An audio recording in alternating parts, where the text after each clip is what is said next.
Hello everyone, কেমন আছো সবাই? আশা করছি সবাই খুব খুব ভালো আছো। তো আরও একটা নতুন ব্লগে হাজির হয়েছি।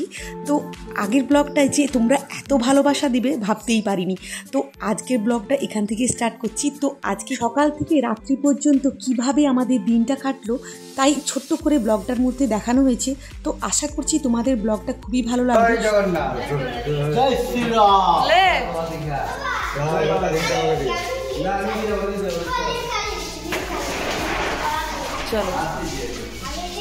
তোমাদের কাছে কিন্তু অনুরোধ রইল, ব্লগটা স্কিপ করবে না, প্লিজ স্কিপ না করে ব্লগটাকে দেখার চেষ্টা করবে। ব্লগটায় কিন্তু প্রচুর মজার জিনিস হতে চলেছে।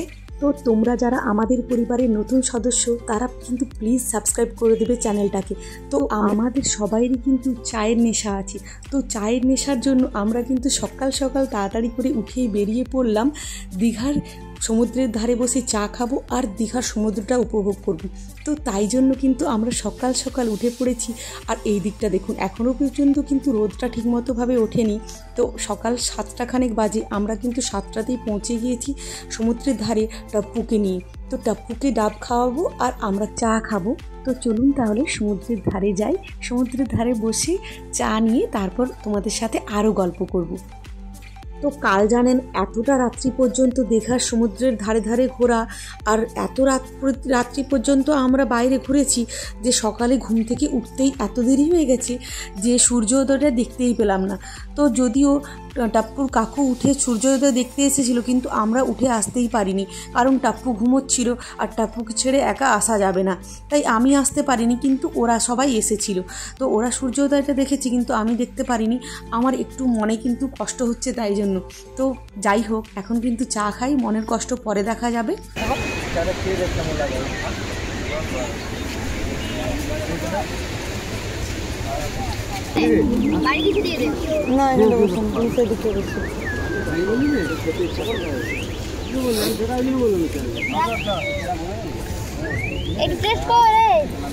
চাটা কিন্তু খুব ভালো ছিল না আর খুব খারাপও ছিল না, ওই ঠিকঠাক ছিল।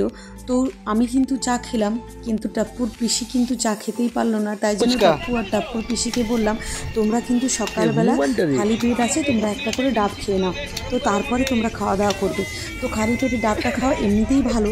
তো ওদেরকে বললাম ডাব খেয়ে নাও। তো ওরা কিন্তু ডাব খেতে গেল।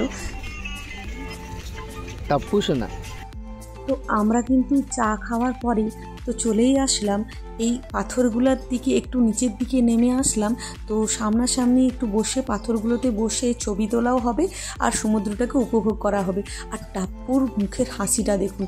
পুরীতে কিন্তু এই জিনিসটা হয় না, পুরীতে কিন্তু এত পাথর নেই, পুরো চারিদিকটা বালিতে ভর্তি, তাই জন্য সমুদ্রের পাড়ে হেঁটে ঘুরতে সুবিধা হয়। কিন্তু এখানে প্রচুর পাথর, যে বাচ্চা নিয়ে খুব সাবধানে হাঁটাচলা করতে হবে, নইলে কিন্তু এধার ওধার পাথরে লেগে গেলেই কিন্তু বিপদের শেষ নেই। তো এইদিকে কিন্তু টাপ্পুকে যা হোক করে বসিয়ে রেখেছি, আর এইদিকে কিন্তু আমরা ফটো তুলতে ব্যস্ত। তো এসেছি যখন, ফটো তো তুলেই যেতে হবে। তো মাথার উপরে কিন্তু রোদও উঠে গেছে, 10:30 খানেক বাজে, আর টাপ্পুকে কিন্তু এবার খাইয়েও দিতে হবে। তো আমরা চলে আসলাম ব্রেকফাস্ট করতে। তো কি করছে আমি এটা বুঝতে পারছি না। কেমন লাগছে বল, বল রে।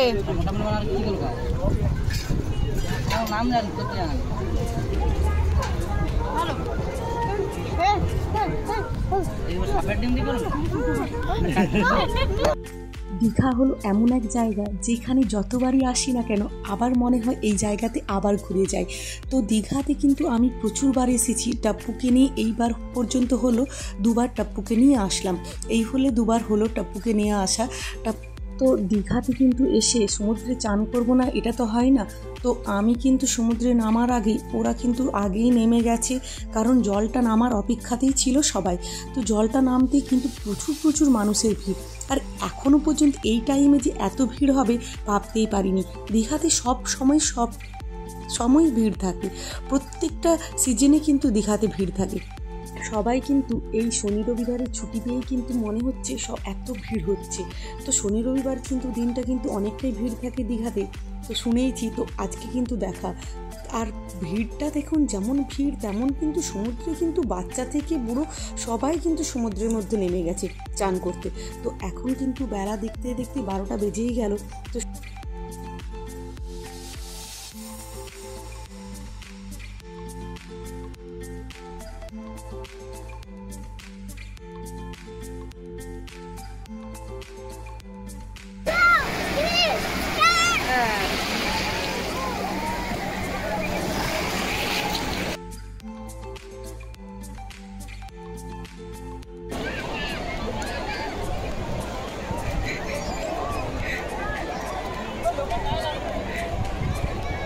চল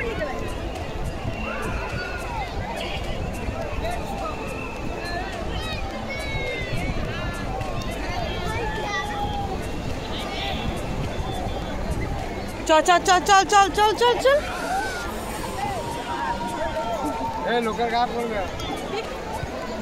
চল চল। মনের মধ্যে কিছুটা ভয় ও ঠাকুরের নাম নিয়ে বেরিয়ে পড়লাম কিন্তু মাঝ সমুদ্রে যাওয়ার জন্য। তো আমরা কিন্তু লাইফ জ্যাকেট পরে আমরা কিন্তু একদম তৈরি মাঝ সমুদ্রে যাওয়ার জন্য। জয় জগন্নাথ বল।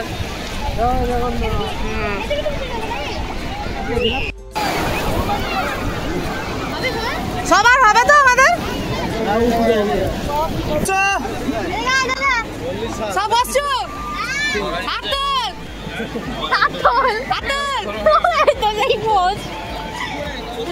আমার ছবি তো উঠে গেছে। সরি সরি মামা মামা বলে আমার ছবি উঠাওনি। আমরা কিন্তু একটা গ্রুপের সাথে বোটটা শেয়ার করে নিয়েছিলাম। তো ওরা 5 জন ছিল আর আমরা বাড়ির 7 জন ছিলাম টাপ্পুকে নিয়ে।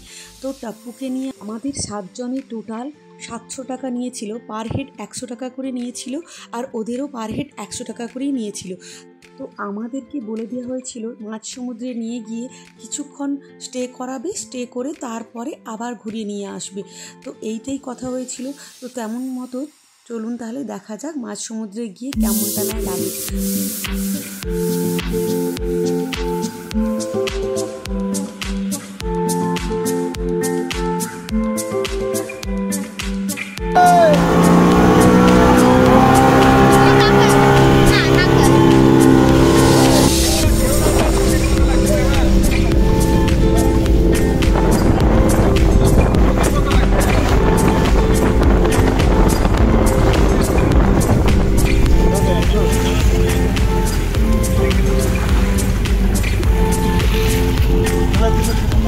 দাঁড়া একটু দাঁড়িয়ে তুলি। হ্যাঁ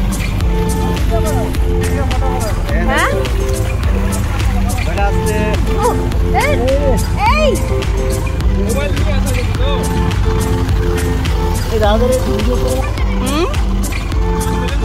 কেমন লাগছে বলো, কেমন লাগছে বলো। আমাদেরকে যেমনটা বলেছিল যে মাঝ সমুদ্রের মাঝখানে নিয়ে গিয়ে কিছুক্ষণ দাঁড় করিয়ে তারপরে নিয়ে আসবে, তেমনটাই করেছিল। তো ওইখান থেকে হোটেলগুলো যেন ছোট ছোট ছোট ছোট পিঁপড়ের মতো লাগছিল।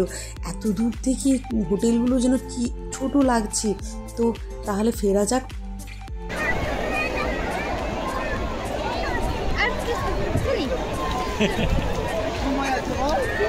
और की হচ্ছে মজা মজা পায়খানা রেখে লিছে।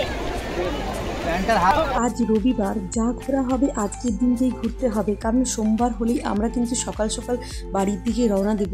তো আজকের দিনটাই আছে আমাদের কাছে বেড়ানোর জন্য, তাই আজকে কিন্তু সারাদিনটা এইভাবেই ঘুরে মজা করে কাটানোর চেষ্টা করব।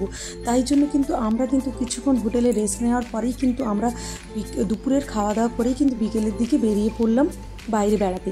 তো আজ কিন্তু আমার খুব ইচ্ছে ছিল টাপ্পুকে সায়েন্স সিটিটা দেখিয়ে নিয়ে আসবো। দীঘা বিজ্ঞান কেন্দ্রটা সামনেই আছে, তো ওইটা দেখিয়ে নিয়ে আসার আমার খুব ইচ্ছে ছিল। তো ওইখানে যাওয়ার আমরা এসেছি এখন দীঘা বিজ্ঞান কেন্দ্র সায়েন্স সিটি। ডাইনোসরটা কিন্তু অরিজিনাল লাগছে, ডাইনোসরটা কিন্তু অরিজিনাল লাগছে। পার হেড টিকিট 40 টাকা করে সবার নিল। টাপ্পুরও টিকিট নিল, কারণ 5 বছরের ঊর্ধ্বে বাচ্চাদের কিন্তু 40 টাকা করে টিকিট নিতেই হবে। তো আমরা কিন্তু টিকিট নিয়ে ঢুকেই পড়লাম দীঘা বিজ্ঞান কেন্দ্রে। তো টাপ্পু কিন্তু এখানে এসে কিন্তু হাতছাড়া হয়ে গেছে। টাপ্পুকে কিন্তু এখনও পর্যন্ত দেখতে পাচ্ছি না কোথায় আছে, কারণ টাপ্পু নিজের মতো ঘুরতে ব্যস্ত।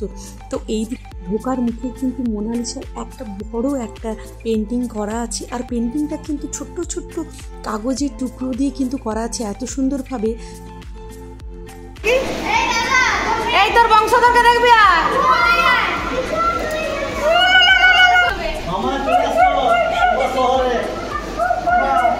এই তোর বংশধরকে দেখছিস। তো এইদিকে কিন্তু লাইফ সায়েন্সের প্রত্যেকটা জিনিস কিন্তু ডিটেলসভাবেই দেওয়া আছে। যারা লাইফ সায়েন্স পড়তে ভালোবাসে তাদের কিন্তু একবার হলেও আসা উচিত।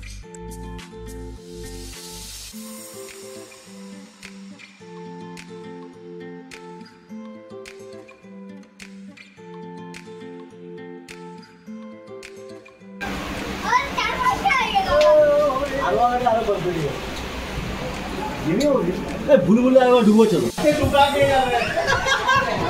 কোন দিকে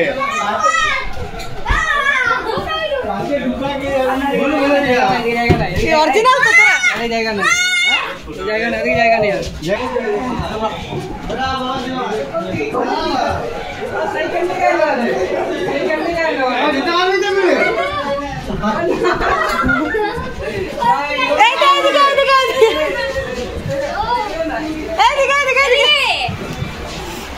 এখানে একটা দারুণ গাছ আছে যেখানে হাততালি দিলে কিন্তু গাছে আলো জ্বলে। তো চলুন ওইখানে হাততালি দে।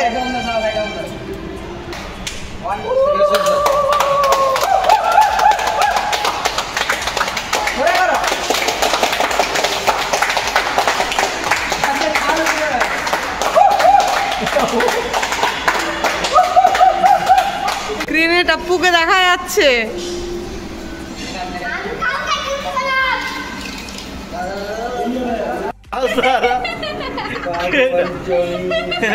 আরে আরেকটা এটা হাত টাকা আরেকটা হাত মাথায় উপর দিয়ে দে এরকমই দেখা আছে ভাই। এখানে কিন্তু প্রত্যেকটা জিনিসে কিন্তু সায়েন্স আছে। তো সায়েন্স নিয়ে যারা পড়তে ভালোবাসে তারা একবার হলেও এইখানে আসবে দীঘা বিজ্ঞান কেন্দ্রে। তো তোমাদের কিন্তু খুবই ভালো লাগবে। তো তোমাদের এই ব্লগটা দীঘার ব্লগটা কেমন লাগলো তোমরা অবশ্যই জানাবে।